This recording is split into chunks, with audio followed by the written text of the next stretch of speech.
Hello, നമസ്കാരം. അപ്പോൾ ഒരു പുതിയ അനുഭവ കഥയിലേക്ക് സ്വാഗതം. ഇന്ന് പാർട്ട് 7 ആണ്. അപ്പോൾ കഴിഞ്ഞ പ്രാവശ്യം നമ്മൾ അവസാനിപ്പിച്ചത് സൂപ്പർ മാർക്കറ്റിൽ വെച്ച കഥയാണ്. ഇന്ന് തുടങ്ങുന്നത് ഭർത്താവിൻ്റെ ഇമെയിൽ കണ്ട് ഞെട്ടിയ കഥയാണ് കേട്ടോ. ഈ കഥ കേൾക്കുമ്പോൾ നിങ്ങളും ഞെട്ടും. പലർക്കും ഇതുപോലെയുള്ള അനുഭവങ്ങളൊക്കെ ഉണ്ടായിട്ടുണ്ടാവും. എൻ്റെ മകൻ കിടന്നുറങ്ങാം, പക്ഷേ ഞാൻ സൗണ്ടിൽ സംസാരിക്കുക സാരില്ല. ഇവിടെ ഇപ്പോൾ സമയം 6 മണിയാവാൻ പോകുന്നുള്ളൂ കേട്ടോ. അപ്പം അദ്ദേഹം കോളേജിൽ ജോലിക്ക് പോകാമല്ലോ, ജോലിക്ക് പോവാണ്. എൻ്റെ അനുഭവകഥയാന്ന് തെറ്റിദ്ധരിക്കണ്ട കേട്ടോ. എനിക്കും ജീവിതത്തിൽ കുറേ പ്രശ്നങ്ങളുണ്ടായിട്ടുണ്ട്. പക്ഷേ ഇത് എൻ്റെ ഫ്രണ്ടിൻ്റെയാണ്. എന്നെ ജീവനും തുല്യം സ്നേഹിക്കുന്ന, എനിക്ക് സപ്പോർട്ട് ചെയ്ത് തരുന്നൊരു കൂട്ടുകാരിയാണ്. അവൾ എൻ്റെ വീടിൻ്റെ അടുത്ത് താമസിക്കുന്നത്. അപ്പം സ്വന്തം അത്ര ആത്മാർത്ഥതയാകുമ്പോൾ അതുപോലെ തന്നെ എനിക്ക് ഫീൽ ചെയ്യും. അതുകൊണ്ടാണ് കേട്ടോ. എന്നാലും ഞാൻ പറഞ്ഞു തുടങ്ങാം. അപ്പം ആ കുട്ടിയുടെ ഹസ്ബൻഡ് കോളേജിൽ അധ്യാപകനാണ്. അയാളുടെ ഫ്രണ്ട് അവരുടെ വീടിൻ്റെ അടുത്ത് തന്നെയാണ് ഫ്ലാറ്റിൽ മസ്കറ്റിൽ താമസിക്കുന്ന ഒരു ടീച്ചർ. She's from Ernakulam. അപ്പോൾ അവർ രണ്ടുപേരും ഒരുമിച്ചാണ് രാവിലെ ജോലിക്ക് പോകുന്നത്. അവർക്ക് 2 മക്കളുണ്ട്. അവരുടെ ഹസ്ബൻഡ് നാട്ടിലായിരുന്നു കുറച്ച് കാലം. 2 മക്കളുണ്ടായിരുന്നു. അവർ ഇദ്ദേഹത്തെക്കായും കുറച്ചുകൂടെ ഏജുള്ള സ്ത്രീയാണ്. അപ്പോൾ ഇവർ രണ്ടുപേരും ഒരുമിച്ച് കോളേജിൽ പോകും. ഇവർ ആദ്യം താമസിച്ചിരുന്ന കോളേജിൻ്റെ അടുത്ത് തന്നെയായിരുന്നു. പിന്നീട് ഇവർ കുറച്ച് കോളേജിൽ നിന്ന് നേരി കോളേജിൻ്റെ അടുത്താകുമ്പോൾ കുറേ ഇവരുടെ ഫ്രണ്ട്സൊക്കെ നിയർ ബൈ താമസിക്കുന്നുണ്ടായിരുന്നു. പിന്നെ ഇവർ കുറച്ചുകൂടെ അടുത്ത് ഇവരുടെ വീടിൻ്റെ അടുത്ത് മറ്റുള്ളവർ കാണാത്ത രീതിയിലുള്ളൊരു അകലെയുള്ള സ്ഥലത്ത് ഫ്ലാറ്റ് എടുത്ത് നിയർ ബൈ ആയിട്ട് 2 ഫ്ലാറ്റൊക്കെ എടുത്ത് ഇവർ താമസിക്കുന്നു. ആസ് എ കൊളീഗ് താമസിക്കും പോലെ മറ്റുള്ളവരുടെ കണ്ണിൽ. അപ്പം ഇപ്പോൾ പറയാമെന്ന ഈ കുട്ടിക്ക് വീട്ടിലിരിക്കാമല്ലോ. അപ്പോൾ ഇദ്ദേഹമാണ് ഈ കുട്ടിക്ക് കല്യാണത്തിന് സമയത്ത് ഒരു മൊബൈൽ വാങ്ങിച്ചു കൊടുത്തത്. ആ മൊബൈലിൽ ഇദ്ദേഹത്തിൻ്റെ മൊബൈൽ അപ്പോൾ പഴയ മൊബൈൽ ചെറുതായിരുന്നു. അപ്പോൾ ഇദ്ദേഹത്തിൻ്റെ മൊബൈലിൽ അന്നേരം ഇങ്ങനത്തെ വലിയ മൊബൈൽ ഉപയോഗിച്ച് അത്ര പ്രാക്ടീസ് ഇല്ലാത്തത് കൊണ്ടും എങ്ങനെയൊക്കെയാണെന്ന് അറിയാം. നമ്മൾ കമ്പ്യൂട്ടറിൽ യൂസ് ചെയ്യുമ്പോൾ മെയിലൊക്കെ അയച്ചിട്ടുണ്ട്. അപ്പോൾ ഇദ്ദേഹത്തിൻ്റെ മെയിലൊക്കെ ഇദ്ദേഹം ഈ മൊബൈലിൽ ഓപ്പൺ ചെയ്തിട്ടിട്ട് പോയി. അപ്പോൾ എന്താ സംഭവിച്ചതെന്ന് വെച്ചിട്ടുണ്ടെങ്കിൽ വെറുതെ പണിയൊക്കെ കഴിഞ്ഞിരുന്ന സമയത്ത് ഈ പെൺകുട്ടി ആ മൊബൈലിൽ ജസ്റ്റ് വെറുതെ എല്ലാം നമ്മൾ തപ്പുന്നതിനിടയിൽ വെറുതെ മെയിലൊക്കെ ഒന്ന് ഓപ്പൺ ചെയ്തു. അപ്പോൾ ഒരെണ്ണത്തിൽ പെൺകുട്ടിയുടെ മെയിലുണ്ടായിരുന്നു കേട്ടോ. എൻ്റെ ഫ്രണ്ടിൻ്റെ മെയിലുണ്ടായി. മറ്റേ മെയിൽ എന്തായാലും കറക്റ്റ് അത് ഓർമ്മയില്ല. മെയിൽ ഓപ്പൺ ചെയ്തപ്പോൾ അതിനകത്ത് കണ്ടത് ഞെട്ടുന്ന കാര്യം, വളരെ ഞെട്ടിക്കുന്ന ഈ പറയുന്ന ഫ്രണ്ടായ ആ വ്യക്തിയുടെ ആയിട്ട് ഈ കുട്ടിയുടെ ഹസ്ബൻഡ് ഭാര്യ ഭർത്താവ് റിലേഷൻഷിപ്പ്. അപ്പോൾ എൻ്റെ ഭർത്താവ് എന്ന രീതിയിൽ ആത്മാർത്ഥമായി സ്നേഹിച്ച് ജീവനും എല്ലാം കൊടുത്ത് ജീവിച്ചുകൊണ്ടിരിക്കുന്ന ഭർത്താവ് നോക്കണം. അന്നേരം ഇത് കേട്ടിട്ട്, കാരണം മൊബൈൽ ഡേറ്റയാണ് ചാർജ് ചെയ്യണം, വൈഫൈ ഒന്നുമില്ല. അപ്പം നെറ്റും തീരുമല്ലോ. കുറച്ച് ഇങ്ങനെ നോക്കിക്കഴിഞ്ഞപ്പോൾ ഞെട്ടണം. കാരണം ഇദ്ദേഹം എല്ലാം അവർ തമ്മിലുള്ള സംഭാഷണങ്ങൾ എല്ലാം സപ്രസ് ചെയ്ത് വെച്ചിരിക്കുന്നത്.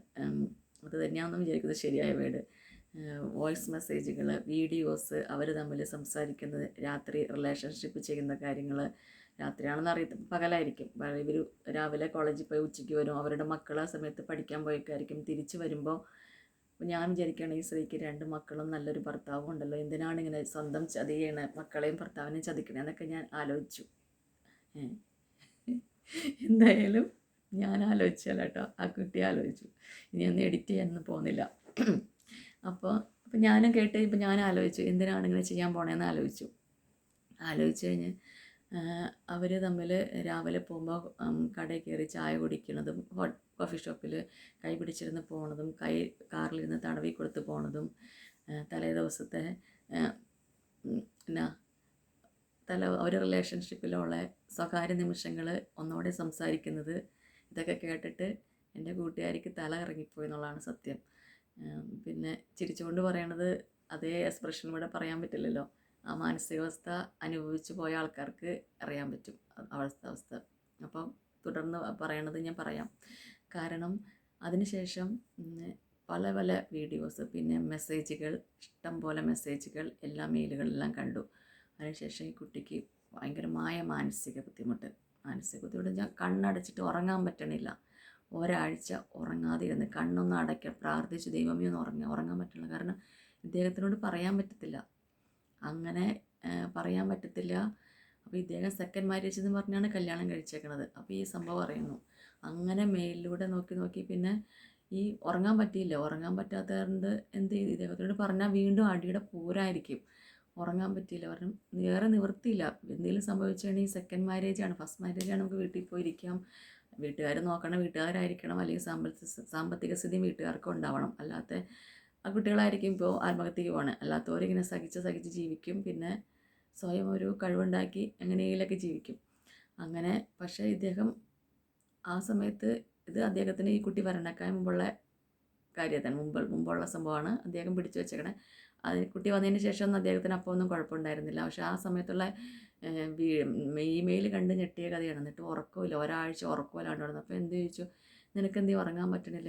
എനിക്ക് ഉറങ്ങാൻ പറ്റണില്ല, ഭയങ്കര ടെൻഷൻ, കണ്ണടയ്ക്കാൻ പറ്റണില്ല, ഉറങ്ങാൻ പറ്റണില്ല എന്ന് പറഞ്ഞു.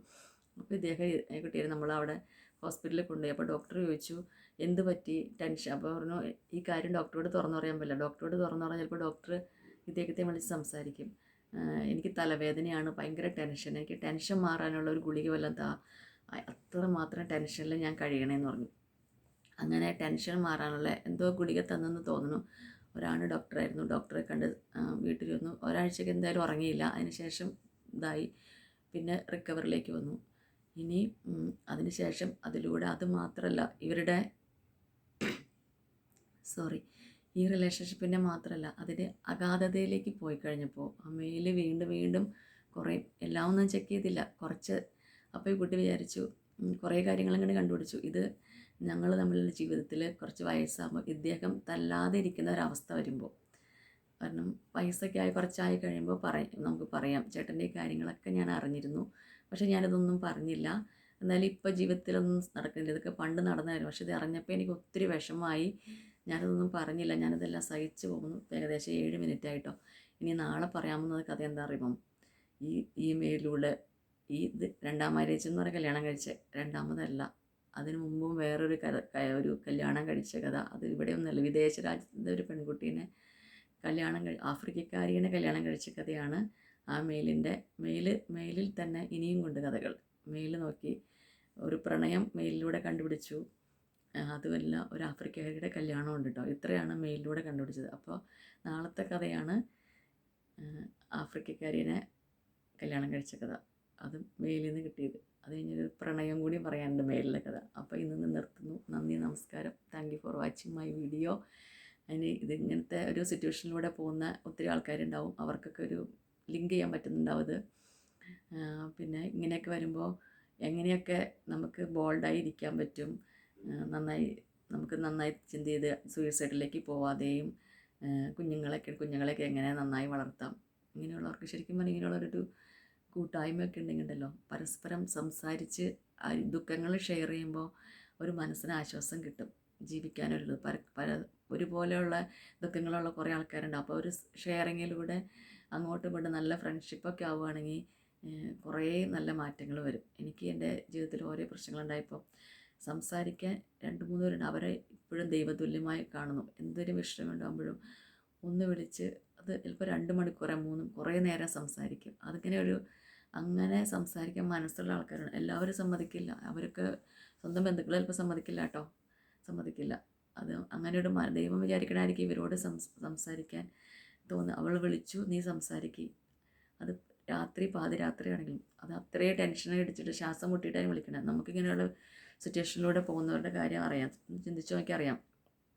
അപ്പോൾ ഇങ്ങനെയുള്ള സിറ്റുവേഷനിലൂടെ പോകുന്നവരാണെങ്കിൽ നമുക്ക് ശ്വസിക്കാൻ എയറുണ്ട്, വായുണ്ട്. പക്ഷേ പുറത്തിറങ്ങിയാലും വായുണ്ട്, എല്ലാവരും കാണും. പക്ഷെ നമുക്കിങ്ങോട്ട് മുട്ടി ശ്വാസം മുട്ടി മരിച്ചു പോകണ അവസ്ഥ വരും. ശ്വാസം കിട്ടാത്ത ആ ഫീലാണ് നമുക്ക്. കാരണം നമുക്ക് എന്ത് ചെയ്യണം, അതേപോലത്തെ ഒരു അവസ്ഥയിൽ ആ സമയത്ത് ആരെങ്കിലും ഒരു വാക്ക് പറഞ്ഞാൽ നമുക്ക് വലിയൊരു സഹായമാണല്ലേ. അപ്പോൾ നന്ദി, നമസ്കാരം. Thank you. എല്ലാവരെയും ദൈവം അനുഗ്രഹിക്കട്ടെ. സമ്പൽ സമൃദ്ധിയും സമാധാനം സന്തോഷം എല്ലാവരുടെയും ജീവിതത്തിലുണ്ടാവട്ടെ. നന്ദി, താങ്ക് യു.